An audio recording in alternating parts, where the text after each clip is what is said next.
Hello students, class 10 science हमने source of energy chapter start किया था। तो आज हम नेक्स्ट टॉपिक पढ़ेंगे, improvements in the technology for using conventional source of energy. Conventional source of energy को use करने के लिए हमें उसके अंदर कुछ ना कुछ इम्प्रूवमेंट्स चाहिए, ठीक है। और उस इम्प्रूवमेंट्स को हम किस में इम्प्लीमेंट करेंगे, इंडस्ट्रीज में यूज़ करेंगे। यहाँ पे भी हम इसका बेटर यूज कर सकते हैं, ठीक है। So first is biomass. Biomass क्या होता है? बायोमास क्या है? ऐसा प्लांट या फिर एनिमल मटेरियल से जिसको हम यूज करके क्या प्रोडक्ट प्रोड्यूस करेंगे, एनर्जी प्रोड्यूस करेंगे, ठीक है। सो बायोमास इज प्लांट और animal material used for energy production.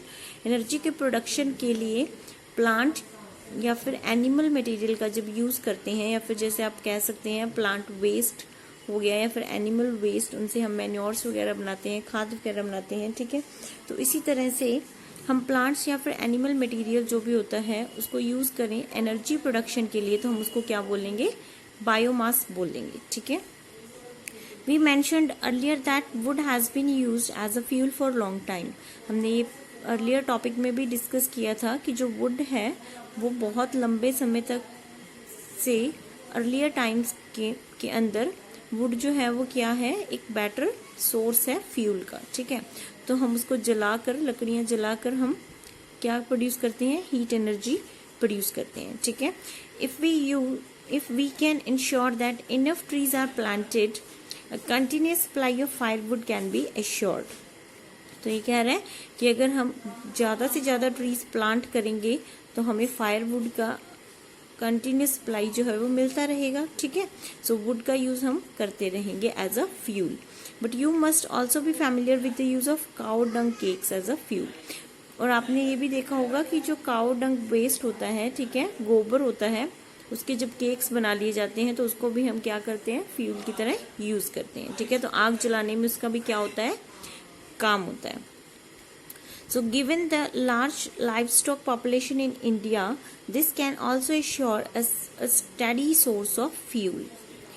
तो इंडिया के अंदर इसको हम इजीली क्या करते हैं? यूज करते हैं as a source of fuel, ठीक है। Since these fuels are plant and animal products, क्योंकि ये प्लांट और एनिमल के प्रोडक्ट से मिलकर बनते हैं ऐसे फ्यूल्स, तो इनको हम क्या बोलेंगे? बायोमास बोलेंगे। So the source of these fuels is said to be biomass. These fuels, however, do not produce much heat on burning and lot of smoke is given out when they are burnt. ये कह रहे हैं कि जब हम इन fuels को burn करते हैं, ठीक है, जैसे काउ डंग केक्स हो गए हैं इनको, या फिर वुड हो गया, इनको जब आप बर्न करते हैं तो क्या होता है? हीट इतनी ज्यादा प्रोड्यूस नहीं होती है, हीट एनर्जी बहुत ज्यादा रिलीज नहीं होती है, लेकिन स्मोक जो है वो बहुत ज्यादा होती है, मतलब धुआं ज्यादा होता है लेकिन हीट प्रोड्यूस कम होती है, ठीक है। तो ये इसका डिसएडवांटेज हुआ। Therefore technological inputs to improve the efficiency of these fuels are necessary. इसीलिए कुछ टेक्निकल हमें इसके अंदर इम्प्रूवमेंट करने पड़ेंगे, ठीक है, जिससे कि इस फ्यूल्स की एफिशिएंसी क्या हो जाए? इंक्रीज हो जाए। मतलब कि हमें हीट एनर्जी जो है वो ज्यादा प्रोड्यूस हो और जो एक्स्ट्रा स्मोक है ये कम प्रोड्यूस हो, ठीक है। When wood is burnt in limited supply of oxygen, जब हम वुड को बर्न करते हैं लिमिटेड सप्लाई ऑफ ऑक्सीजन, मतलब ऑक्सीजन को थोड़ा सा कम कर दें, ठीक है, मतलब उसके आसपास ओपनली जितना उसको ऑक्सीजन पहले मिल रहा था, अब हमने उसको क्या कर दिया? थोड़ा सा उसके लिए लिमिट कर दिया, थोड़ा कम सप्लाई कर दिया ऑक्सीजन का। Water and volatile materials present in it gets removed and charcoal is left behind as a residue. तो ऐसा करने पर क्या होगा? जो वाटर उसके अंदर जो पानी है या फिर कोई भी ऐसा वॉलेटाइल मटेरियल जो इजीली इवेपोरेट हो सकता है, ठीक है, तो वो क्या हो जाएगा? रिमूव हो जाएगा और चारकोल जो है वो हमें मिलेगा एज अ रेजिड्यू। तो जो हमारे पास रेजिड्यूअल प्रोडक्ट है वो क्या होगा? चारकोल होगा।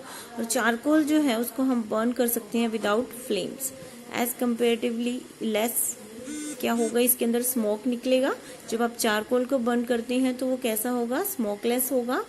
And higher heat generation efficiency. तो उसके अंदर हीट एनर्जी जो है वो क्या निकलेगी, ज़्यादा निकलेगी, तो हीट जनरेशन भी एफिशिएंट होगा और स्मोकलेस होगा। तो इसलिए चारकोल जो हमें मिलेगा एज अ रेजिडुअल पार्ट वो क्या होगा, बेस्ट होगा। सो ये हमने इसका टेक्नोलॉजिकली इसको क्या किया, इम्प्रूव किया, इसको मोर एफिशिएंट बनाया, किसको, वुड को, ठीक है, ताकि उसकी बर्निंग करने पर जब हम उसके अंदर limited supply of oxygen provide करेंगे तो क्या होगा, वो मोर एफिशिएंट होगा। चारकोल जो हमें मिलेगा उसके अंदर हीट एनर्जी जनरेशन जो है वो क्या होगी, एफिशिएंट होगी, ठीक है। तो सेकंड देखो काउ डंग के लिए, similarly cow dung various plant materials like the residues after harvesting the crops, vegetable waste and sewage are decomposed in the absence of oxygen to give biogas. तो biogas या फिर गोबर gas के बारे में आपने पढ़ा होगा, ये सुना होगा। तो वो कैसे बनती है, जब काउ डंग के साथ हम बहुत सारे क्या करें, वेस्ट मटेरियल्स को उसके अंदर डिकम्पोज करवा दें इन the absence of oxygen. Specially ये आपको याद रखना है कि ऑक्सीजन की कमी होनी चाहिए, ठीक है। तो ऑक्सीजन प्रेजेंट नहीं होगी तब, जैसे वेजिटेबल वेस्ट हो गया या फिर सीवेज वेस्ट हो गया, जो भी है, तो उन सबको डिकम्पोज करके हम क्या बना सकते हैं, बायो गैस बना सकते हैं, ठीक है, इन the absence of oxygen. Since the starting material is cow dung, so it is popularly known as गोबर गैस, ठीक है। तो इसको हम कौन सी गैस बोलते हैं, गोबर गैस बोलते हैं, ठीक है। So gobar biogas is produced in plant as shown in the figure. अगर आप प्लांट्स के अंदर जहाँ पे ये बड़े बड़े प्रोजेक्ट चलते हैं जहाँ पे बायोगैस की प्रोडक्शन की जाती है, तो वहाँ पे किस तरह से होती है ये समझते हैं। तो यहाँ पे एक फिगर दी हुई है, systematic diagram of biogas plant. तो यहाँ पे सिलरी ऑफ काउ डंग जो है वो यहाँ से इनपुट किया जाता है, डाला जाता है थोड़ा सा लिक्विड फॉर्म के अंदर, लिक्विड मिक्सचर के फॉर्म में, ठीक है। तो यहाँ पे क्या है, डाइजेस्टर, जहाँ पे ऑक्सीजन प्रेजेंट नहीं है, ठीक है। तो इन द एब्सेंस ऑफ ऑक्सीजन हमें ये करवाना है। तो जो लिक्विड फॉर्म के अंदर काउ डंग मिक्सचर है, जो वो यहाँ से सेलरी जो है इस फॉर्म में जाएगी और कहाँ पर जाएगी, डाइजेस्टर के अंदर जाएगी। इस डाइजेस्टर के अंदर ऑक्सीजन की प्रेजेंस नहीं है, ठीक है। So there is lack of oxygen here. So the plant has a dome like structure built with bricks. Plant जो है वो किस तरह से होगा, डूम लाइक स्ट्रक्चर होगा, मतलब इस तरह से ऊपर से सर्कुलर सा पोर्शन आपको नजर आएगा और ये ईंटों का बना हुआ होगा। A slurry of cow dung and water is made by mixing tank from where it is fed into the digester. तो जो लिक्विड फॉर्म के अंदर काउ डंग है वो यहाँ से डाला जाएगा और डाइजेस्टर के अंदर पहुंचाया जाएगा, ठीक है। तो एक मिक्सचर तैयार किया जाएगा वाटर मिक्स करके। So the digester is sealed chamber in which there is no oxygen. तो डाइजेस्टर एक सील्ड चैम्बर होगा जहां पे ऑक्सीजन की प्रेजेंस नहीं होगी। Anaerobic microorganisms that do not require oxygen decompose or break down complex compounds of cow dung celery। तो यहाँ पे anaerobic reactions होंगी जहाँ पे ऑक्सीजन की कमी है। तो यहाँ पे ऐसे और माइक्रो ऑर्गेनिजम्स वर्क करेंगे जो ऑक्सीजन जिनको रिक्वायर्ड नहीं होगी फॉर डीकम्पोजिशन, ठीक है। तो उनको वहाँ पे डिकम्पोज करवाया जाएगा या फिर उसको ब्रेक डाउन करवाया जाएगा सिंपल कंपाउंड, सिंपलेस्ट फॉर्म के। सो एनारोबिक माइक्रो ऑर्गेनिज्म जो है वो इसमें हेल्प करेंगे डिकम्पोजिशन में, ठीक है। It take a few days for the decomposition process to be complex and generate gas like methane. तो यहाँ इसके अंदर डिकम्पोजिशन प्रोसेस में थोड़े दिन लगेंगे, ठीक है। तो उसको कंप्लीट होने के बाद वो क्या करेगा, कुछ गैसेस जनरेट करेगा like methane, carbon dioxide, hydrogen and hydrogen sulphide. So the biogas is stored in the gas tank above the digester from which they are drawn through pipes for use।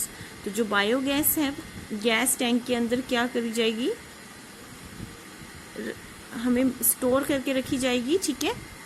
तो देखो यहाँ पे gas tank लगा हुआ है just above the digester. तो इस gas tank से पाइप्स जो है यहाँ पे अटैच की गई हैं, यहाँ पे गैस आउटलेट आपको नजर आ रहा है। तो यहाँ से हम उस गैसेस को क्या किया जाएगा, बायोगैस को बाहर निकाला जाएगा, ठीक है। So biogas is an excellent fuel as it contains up to 75% methane. तो बायोगैस जो है वो बहुत एक्सीलेंट फ्यूल है, बहुत अच्छा फ्यूल है और जिसके अंदर मीथेन की मात्रा जो है वो कितनी है, 75% है। इट बर्न्स विदाउट स्मोक, तो ये जब बर्न करती है तो कोई भी स्मोक नहीं मिलती है, that is smokeless. Leaves no residue like ash in wood, charcoal and coal burning, तो कोई भी एशेस जो है वो नहीं मिलेंगी इसके अंदर, ठीक है। और चारकोल जो या फिर कॉल बर्न करता है तो उसी तरह से वो करेगा बर्न, ठीक है। तो हमें स्मोकलेस इसके अंदर रिजल्ट्स मिलेंगे। So it's heating capacity is high, तो उसकी हीटिंग कैपेसिटी जो है वो बहुत ज़्यादा है। So biogas is also used for lightning, lightning के लिए भी इसका यूज़ किया जाता है, लाइट के लिए भी यूज़ किया जाता है। The slurry left behind is removed periodically and used as an excellent manure, जो सेलरी इसके अंदर बच गई है, ठीक है, तो वो किस तरह से यूज़ की जाती है, मैन्योर खाद के रूप में भी यूज़ की जाती है, जो कि रिच होती है नाइट्रोजन और फॉस्फोरस के अंदर। उसके अंदर उस मैन्योर में नाइट्रोजन और फॉस्फोरस की मात्रा ज़्यादा होती है, जो एज अ फर्टिलिटी अगर बढ़ानी है, ठीक है, फील्ड की, तो उसके लिए क्या है, काफ़ी अच्छी होती है। So the large scale utilization of bio waste and sewage material provides a safe and efficient method of waste disposal residues supplying energy and manure.